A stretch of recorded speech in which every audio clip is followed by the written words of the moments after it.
Өнөөдөр үнэгүй жаргах аргын талаар ярив. За энэ нь болтой зэрэг мөнгө хэрэглэхгүйгээр жугаалж наадах. За ийм арга юм байна. Энэ талаар ба шүү дээ. Ном байдаг юм. Энэ номыг Австрийн жохооч Анни Роланд гэсэн хүн бичсэн баг. Орчуулах юм болвол форокал гэдэг нь бол хөмнөх гэсэн. Зардлаа юм. Хедонизм гэдэг нь бол жаргах, чингэх гэсэн утгатай. Тэгээд биш үү? Монголоор орчуулах юм бол хөмнөлийн баясгалангийн урлаг гэсэн. Шинэ нэр том явах нь шүү дээ. Хөмнөлийн баясгалангийн урлаг гэж. За энэ хедонизм гэдэг энэ жаргал чингэл баясгалан гэдэг нь бүр он толлоос өмнө байж ирсэн жаргалын тухай ойлголт. Хүн болвол яг хөөхтэй зэрэг төхөрлөхий юу шүү дээ. Жаргах хэрэгтэй.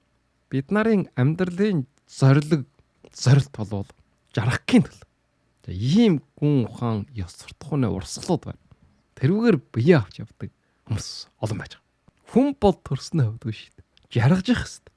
Ажиргалтай амьдарч явах хэрэгтэй гэсэн. Өөрөөр хэлэх юм бол тэгэхээр яг уу ажиргалтай амьдрнаа гэх юм бол мөнгө жоос хэрэгтэй. Мөнгө жоос байхгүй бол жаргалтай амьдарч чадахгүй. Энэ хоёр бол бас хоорондоо нэлээд одоо тийм харьцаа холбоотой зүйл. Би ч гэсэн жаргал да, чингил да, баясгалантай бай да. Гэтэл надад санкуугийн хувьд боломж байхгүй шүү дээ гэж тэгж ярьдаг хүмүүс олон байж байгаа. Энэ бас тодорхой хэмжээнд үнэн. Жугаалж наадна гэдэг бол биш шүү дээ. Мөнгө санкунд халтай. Маш их мөнгө зарцуулдаг. Тэр тусмаа сүүлийн үед бол биш шүү дээ. Жугаа чингэлийн газрууд бүгд одоо мөнгө хураад болсон байна. Тийм учраас гэрээсээ гараад л наадаж жугаална гэх юм болвол мөнгө зарцуулахаар ерөөсөө наадаж жугаалж чадахгүй. Ийм байдал төрсэн байна. Энэ нь болохтой жирэг ба шүү дээ. Хүмүүсийн амьдрал их дарамт болж байгаа. Бүгдөө нааж гин, жугаалж гин гэдэг ч юм уу. Хүүхдүүд гэдэг ч юм уу, эхнэрүүд гэдэг ч юм уу, нөхрөөд гэдэг ч юм уу. Тэгээд тэр тоолонгоор гараад жугаалаад наадаад явах юм болвол мөнгө жоосны тэрхээ их алт. Тэр тусмаа одоо энэ Японд ч юм уу чингэлт хүрээлэн үжүүрийн газар тэр бүгд хураамжтай. Тэгээ буудалд очиж хонох юм бол буудлын үн өндөр, замын жардал өндөр, машинаараа явсан ч гэсэн тос их орно. Хурдны зам дээр мөнгө төлнө. Машины жогсоол тэргээд асар их одоо дарамттай байдаг. За энэ нь болтой зэрэг гэтэрэг наадаж жугаал жаргасандаа хүрэхгүй дараа нь болтой зэрэг дарамт болдог. Тийм учраас ам байж та наадаж жугаалж болно. Гэсэн мөртлөө байж та мөнгө зарахгүйгээр энэ хөмнөлтэй баясгалангийн урлагийг хэрэгс сурах хэрэгтэй. Энэ нь болтой зэрэг нэгдүгээр ач холбогдол юм байна.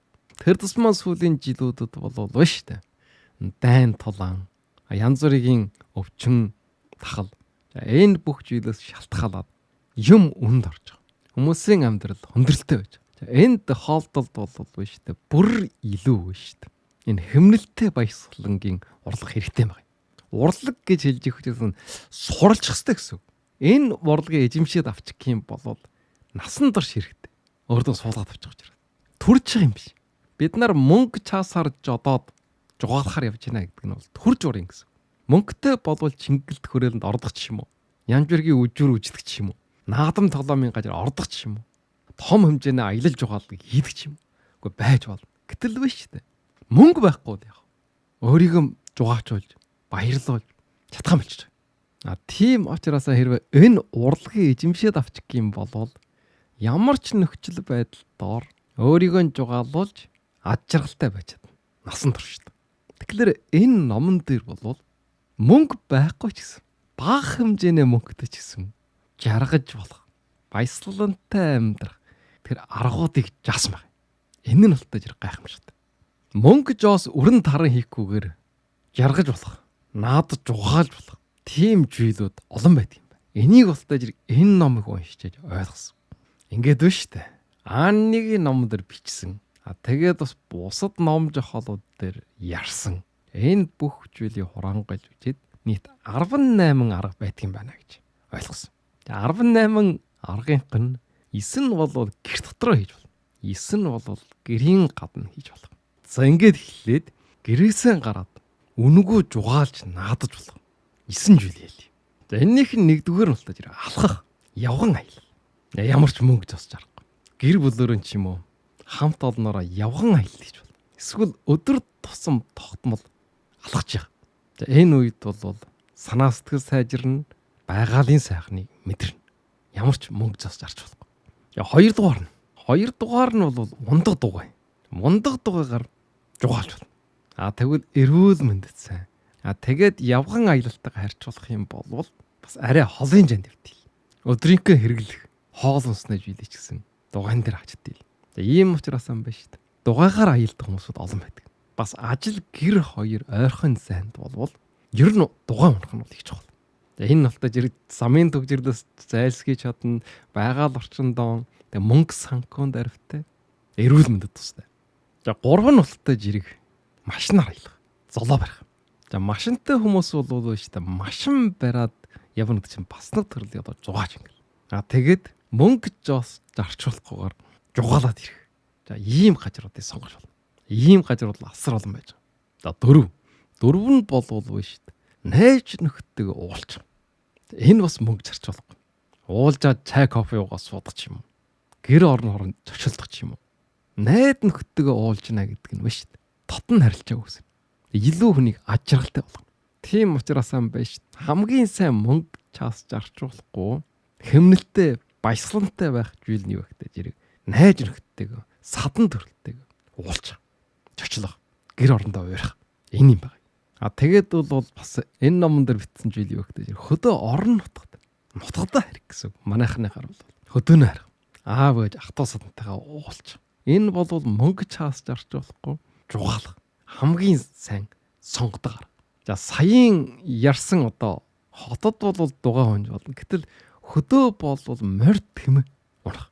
Энэ бас мөнгө чаас зарчуулахгүй. Тэгээд сонирхолтой, аадал явдалтай, эрүүл мэндэд тустай, сэтгэл санаа сэргэн. Монгол хүн бол морины нуруудаа гарахтай жиргэл уйтгар нь харьлаад хямран сэргэж идэг. Тэгээд дууга аялаад тэгээ явах юм бол тэрийн шиг жаргалтай ах шин байх. 5 дугаар нь болтой жирэг гэрийн төжөөр амтантай тоглох гэж байгаа.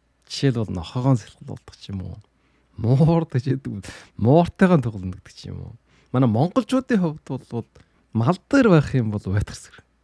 Ийм учраас хотын монголчууд ч гэсэн хөдөө гараад малтай айлдарчаад хэд хонох хэрэгтэй. Энэ бас мөнгө зарчуулахгүй хэмнэлтэй баясгалангийн урлагийн нэг юм байна. За 6 нь бол олон нийтийн үнэгүй арга хэмжээнд оролцно. Энэ юу байх вэ гэдэг жирэг одоо бол сонгуул болж байна. Сонгуульд идэвхтэй оролцох хэрэгтэй. Энэ сонгуул оролцно гэдэг чинь бас нэг ясандаа үнэгүй жугааж ингээл. За манай монголчуудын гар бол найр наадам байж шít. Одоо найр наадмын улирал эхэлж байна. Тэгээд орон нутгад зохион байгуулгаж үнэгүй үйл ажиллагаануудад оролцох хэрэгтэй. Тэр ерөөсөө алдаж болохгүй. Энэ нь болтой зэрэг бас орон нутгийн хүмүүсүүдтэйгээ харилцаа холбоогыг гүнжгэрүүлэх. За ийм одоо олон ач холбогдол байдаг. За 7 нь болтой зэрэг цэцэрлэгжүүлэлт хийх. Цэцэрлэгжүүлэлт гэдэг бол ерөөсөө асар чухал эрүүл мэндэд тусдагаас гадна байна шүү дээ. Жугаач ингээл болно. За миний хувьд бол энэ жилээс эхлээд хашаан дотроо төрөл бүрийн ногоо тарьж байгаа. Энэ ногоо бол эрүүл мэндэд сайн гэж олоодоо ярьсан. Тийм учраас өөрийн биеэр зэрэг эрүүл мэндэд сайн ногоо тарьж идэх гэсэн ийм санаа төрөд энийг нь дараа бас тавганд харуулна. Мал малжсэн туршлага байхаас биш. Ногоо ерөөсөө тарьсан туршлага байхгүй. Яаж ургадгийг ч мэдэхгүй. Яаж тарих байдаггүй. Ер нь ургажсэн ногоогоо ч гэсэн харж байгаагүй учраас юм байна шүү дээ. Ихэлж тариалж байгаа хувьд бол хөнд байна л да. Гэсэн ч гэсэн асар сонирхолтой. Энэ YouTube-ыг хийд дуусаад жав гарахтай жирэг гадна гашаан дотроо тарсан ногоонуудтайгаа ажиллаж байгаа. За олон ном жохолууд төр бичиж байгаа. Эрүүл мөртлөө урт нь асалж байгаа хүмүүс бол цэцэрлэгжүүлэлт хийх хэрэгтэй. Заавал ногоо биш. Гэрдэн ч юм уу гашаандаа мултай жирэг жижиг навт тарах хэрэгтэй. За энэ бол уйтгарын сэргийг хамгийн сайхан ажил. Тэгэхээр энэний хүүхдүүдтэйгээ ч юм уу гэр бүлтэйгээ хамт хийж болно. Гэж заавал одоо нэг хүмүүсийн тарьсан цэцэрлэг тарьсан тэр цэцэг навчийг сонирхоод байх юм биш. Өөрөө нь тариад тэрийг сонирхож болно шүү дээ. Одоо бид нар бол ингээд 7 хоногт хэд удаа дэдгүрдэж чад хүнснээ нөгөө хөдөлж авч байгаа шүү дээ. Тэгээ айл улсад тарьсан ч юм. Чанар нь юу ч юм. Ямар эм тарай харилцсан юм. Энийг мэдэхгүй байж байгаа шүү дээ. Тэгэж чарай алдахын хооронд өөрөө нь тариад идэх гэсэн энэ сэдлийн үүднээс би одоо ногоо тарьж гэлсэн байж байгаа. Манай хашаа болсон мөлий боломж бас нэг өөрийнхөө гэр бүлийнхөө снэ ногоогийг хангах хэмжээний ногоо тарих талбай байж байгаа. Тэгээ амжилттай болвол өргөлөө тарина. Амжилтгүй болвол тэгээ орхино. Ерөнхийдөө болох байх гэж бодож энэ Япон болвол уу шүү дээ. Чага гарна дулаан юм байна. Халуун юм байна.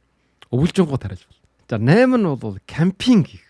Кемпинг хийх нь юу гэхтэй жирийг гадна гараад байгалийн үжимчтэй газар майхан дотоод хонох юм байна. За гэр бүлөөрөө найзуудтайгаа хамт кемпинг хийж болно. Тэгвэл мөнгө орохгүй. Зочид буудлын асар үнэтэйгээс гадна зочид буудлын өрөөнд байна гэсэн уйтгартай шүү дээ. Тийм учраас байгаал тунд шүү дээ. Майхан дотоод тэнд гадна хоол хийж идээд тэгээд 1-2 хонох юм бол тэрэн шиг одоо сайхан жугаа чингэл гэж байхгүй. За гэрийн гадна хийж болох үнгүү жугаа чингэлийн 9 нь юу гэхтэй зэрэг спортер гэж хэлдэг. Гэрийнхэн гадна юм уу цэцэрлэгд юм уу хээр хөдөө очоод ч юм уу тоглож болно. Загсан бөмбөг тоглож болно, хул бөмбөг тоглож болно, гар бөмбөг тоглож болно. Төрөл бүрийн спортын хэрэгслүүд байж байгаа шүү дээ. Зундаан болвол манай яшаа наран шарлагын газар ч юм уу далай усанд орох ч юм уу. За энэ болвол бүгд эрүүл мэндэд сайн байгальтай харилцаж байгаа. За хамгийн сайн юу гэхтэй зэрэг гэр бүлөөр хүүхдүүдтэйгээ хамт гадна гараа бөмбөг тоглож. Энд ямар ч мөнгө зос зарчуулахгүй. Тэгээ бүгдээр маш их хөгжинэ, баясна. Тэгээ эрүүл мэндэд сайн. Хэрвээ ингэж сурчих юм бол олон жилийн турш яргалтай амьдрал. Заавал нэг мөнгө жоос бараад л чаг бараад нэг ийшэн тийшээ очоод тэгээд тэр дэлгүүр орж байгаа гэсэл эрүүл мэндэд хортой жилийн авч идээд ийм байдлаар чагаа нөхчихөөс илүү шүү дээ. Хамгийн тохиромжтой нь бол ингэж спортер гэж хэлдэг. За энийг бол манай гэр бүлэрэн бол хийдэг. Хамгийн дуртай зүйл. Манай Монголын уламжлалт бас тоглоомод байж байгаа шүү дээ. Чүү хаяа гэдэг ч юм уу. Нуугдад тоглоно гэдэг ч юм. Бид нар бол баг байхдаа их нуугдад тоглодог. За энэ 9 зүйл нь бол гэрийн гадна хийж болох хэмнэлттэй баясгалангийн урлагт юм байна. Хүн хэдийн мэрэгэн боловч хэлэхгүй мэдгүй гэж хэлж байгаа шүү дээ. Тэрийн шиг иймэрхүү зүйлүүд байгаа шүү. Сүүлийн үед хүмүүс энэ чиглэлд анхаарлаа хандуулж байгаа шүү. За энийг бас анхаарал аваарай. Одоо жалгаад ба шүү дээ. Гэрийн дотор хийж болох 9 зүйл байж байгаа. За энийх нь нэгдүгээр нь шүү дээ. Шин төрлийн хоол хийх, туршиж үжих. Энэ бас асар сонирхолтой. Хоолны ном бариад ч юм уу, YouTube-ийн бичлэг үзээд ч юм уу. Шин төрлийн хоол хийж туршиж бол гэртээ байгаа материалаар гэж байгаа шүү дээ. Мэдээж гаднаас материал хөдөлтаад аваад ирсэн ч гэсэн байна шүү дээ. Гадна гарч хоол идснээсээ хямдхан. Тийм учраас материал чухлуулаад гэртээ шин төрлийн хоол хийж болно. Бид нар өдөрт 3 удаа хоол идэж байгаа шүү дээ. Насан турш шүү дээ. Тийм учраас илүү нэг төрлийн хоол хийж сурах. Эсвэл дуршаад хаяа шин төрлийн хоолууд хийж. Энэ асар хөгжилтэй. Хүүхдүүд ч гэсэн дуртай. Том хүүхдүүд бол хамжаад хийн. Бага насны хүүхдүүд бол аав ээж ямар шинэ хоол хийж гэнэ гэдээ хөлөөгөөс. Энэ бол асар хөгжилтэй. Бас одоо сайхан мөчүүд. Хоёрдугаар нь л ном унших. Ном уншихад мөнгө орохгүй. Тэгээ их хөгжилтэй. Эсвэл номын санд очиж суух. Бас мөнгө зарч болохгүй. Ямар номыг уншаад чаг жаван чөлөөтэй өнгөрөөж болно. Миний хувьд бол гэрээсээ гадна хамгийн их суудаг газар номын сан. Барахал миний 2 дугаар гэр орон гэж хэлэгдэж болохоор байдаг. За 3 дугаар нь болтой гэртээ фитнес хийж бол. Дасгал хөдөлгөж бол. Бичлэг үжээд. Үнэгүй. Заавал фитнесийн төвд явахгүй ч гэсэн байна шүү дээ. Гэртээ телевизээр үжиж байгаа ч юм уу. Бичлэг үжиж байгаа ч юм уу. Подкаст сонсож байгаа ч юм уу. Дасгал хөдөлгөж бол. Тэгвэл яг нэг бие эрүүл бол. 2 дугаар болтой дофамин ялгарна. Энэ нь болтой хүний ажралтай болдог. Сэтгэл санаагийн өөдөн татна. Харин гар утас компьютерийн гайм тоглоос авах юм бол ядраанд орно. Тэрийг бол ямар ч үн төлөвлөргүй жугаалаад оруулахгүй байж байгаа юм. Нүдэнд юм уу? Хөдөлгөөний хомсдолд орно. Стресст орно. За 4-р нь болтой хоббигоо хөгжүүлэх. За хобби ихтэй өөрөө чинь сонирхтож байна. Гар урлал хийдэг ч юм уу? Жураг журдаг ч юм уу? Шүлэг бичдэг ч юм уу? Шүлэг гэдэг чинь бас хобби шүү дээ. Ном бичдэг ч юм уу? Юм оёдох ч юм уу? Энэ өөрийн дуртай зүйлээ хийж их үед хүн маш их баясгалантай байдаг. Ийм өөрийн гэсэн хобби байхгүй хүмүүсүүд л амралтын өдрүүдээр хийх юм байна. Хаашаа очих уу? Юу өчих үү? Яаж мөнгө чаасаа өрөх үү? Тэрийг боддог. Тэгээд мөнгө чаас байх юм бол тэрийг өрнө. Тэгээд дараа нь санхүүгийн хүндрэлтэй байдалд орно. Тэгээд тэр жаргал нь болтой жаргал биш бол. Гэтэл өөрийн гэсэн хоббитэй хүн бол тэрэн дээрээ суучдаг байхгүй юу? Тэндээсээ таашаад. Миний хувьд бол чагал гарах юм бол одоо номоо уншина гэдэг юм уу, юм бичнэ гэдэг юм уу. Эн чинь миний одоо хобби шүү дээ. Тийм учраас нэг ийшэн дэшэн жугаалж явах, мөнгө чаас өрөх бол надад нэг тийм сонирн биш. Ерөнхийдөө биш тийм миний дурггүй гэж бодоод ордог. гэр бүл хүсээд шаардаад байх та. Хүчээр одоо жолоо бараа явдаг ч юм уу, дагаад явдаг ч юм уу. Нэг тиймэрхүү тохиолдол их байгаа. За 5 нь болохтой жирэг подкаст сонсох гэж энд оруулсан байна л да. YouTube юу гэдэг ч юм уу, подкаст сонсдог ч юм уу. За энэ бас маш одоо жугаатай. Шинэ мэдээллийг сонсно. Энэ хүн ямар үед жаргалтай байдаг вэ гэдэг жирэг ба шүү дээ. Шинэ мэдээлэл орж ирж их үед. Шинэ зүйлийг ухаарж ойлгосон үед. Түүний урам сэргэж идэг. Тэгээ өөрийнхөө дуртай нэвтрүүлгийг сонсчих үед хүн сэтгэлийн амар хамгааланг болдог. Тэгээ их эрт хүчтэй болдог. Тийм учраас юм байна шүү дээ. Хийх ажилгүй байх үед ч юм уу. Машин бариад явж явах үед, нийтийн унаанд сууж явах үед, ажилдаа ирж явж явах үед, гэр орныхаа ажлыг хийж явах үед жишээлбэл шилдэг номыг сонсч байна. Ингэж сонсдог хүмүүсүүд олон байж байгаа. Бүгдийг сонсчихсантай хаад ихнээс нь сонсоод явж гинэ гэж сэтгэлдээ бичдэг нөхдөдс байдаг. Жургаан болтой жирэг онлайн курсэд хамаардаг гэж байгаа. Үнгүүгэр янз бүрийн курс дамжаа сургалтууд байж байгаа. Тэрийг сурж болно. Тэрний гэрчлэгийг авч. За дараагийнх нь болтой жирэг гэр бүлийн тоглоомыг тоглох. Одоо хуучинд бол бид нар гэртээ хүжир тоглодог байсан. Бүр дээр үед бол одоо шагаагаар тоглодог ч юм уу. Гэр бүлийн тоглоомуудыг тоглох. За энэ бас хөгжилтэй. Одоо ч гэсэн гэртээ хүжир тоглоо сууж байгаа айлууд байдаг. Тэр айлууд бол их жаргалтай. Шатар байна, даам байна. Төрөл бүрийн одоо гэр бүлийн тоглоомод байж байгаа. За хамгийн сүүлийн гэнэ штэ. Энэ хэмнэлттэй баясгалангийн урлагийн хамгийн сүүлийн гэн болвол дай юм байна. Дай гэдэг нь л DIY гэсэн юм 3 үг. За энэ нь ямар үгнээ товчлол вэ гэдэг жирэг do it yourself гэсэн ийм англи үгийн товчлол өөрөө хийх гэсэн үг нэг. За энэ бол Европоос гаралтай. Тэгээд ер нь бол альч бус оронд тэр тусмаа монголчууд болвол ерөөсөн байж та. Бүх юмыг өөрөө хийдэг. За энэ бол чөлөөт чагаан, үр бүтээлтэй, жугаатай өнгөрөөдөг. Тэрнээс аж жаргал сайн сайхны мэдэрдэг. Хэрвээ ингэж do it yourself гэдэг энэ зүйлийг хийж сураагүй хүмүүс бол яг чагвах чагаан зөв өнгөрөөж чаддаг. Арга нь баргад. Тэгээд тийшээ яваад яг гадна үнтэй хоол иддэг, үнтэй буудалд хондог, арх дараас уудаг, мөрийтэй тоглоом тоглодог гэдэг 9 шидийн болохгүй юмнуудыг хийдэл вэ штэ. Өөрөө хийдэг журшилтай хүмүүс бол тийм жавчлаа байхгүй. Энэ бол хагас бүтэн сайн өдөр ч юм уу. Ажлынхаа жавчлаагаар хийнэ гэсэн. За энэних нь нэгдүгээр жишээ юу байж болох вэ? За хамгийн наадчих нь одоо гэрийн часварууд байж. Буддаг, жасдаг, сольдог. За энийг өөрөө хийж болно. Гэрийн тавилга хүртэл өөрөө хийдэг хүмүүс байна. Ширээ сандал гэдэг. Миний хувьд ч гэсэн гэрийн тавилгаас өксүүлээд гэрийн часварыг бол бүгд өөрөө хийсэн. Ямар ч можооны мэрэгжил байхгүй гэсэн мөртлөө энэ YouTube-ийнээс бичлэг үзэж байгаа сураад. За дараа нь гар урлалын зүйлүүд байна, дархны зүйлүүд байна. Юм оёх, сүлжмэл хийх энэ төр гээд. Уран журах, дүрслэх урлага. Тэгээ электронны чиглэлийн, технологийн чиглэлийн одоо юу ч байж болно.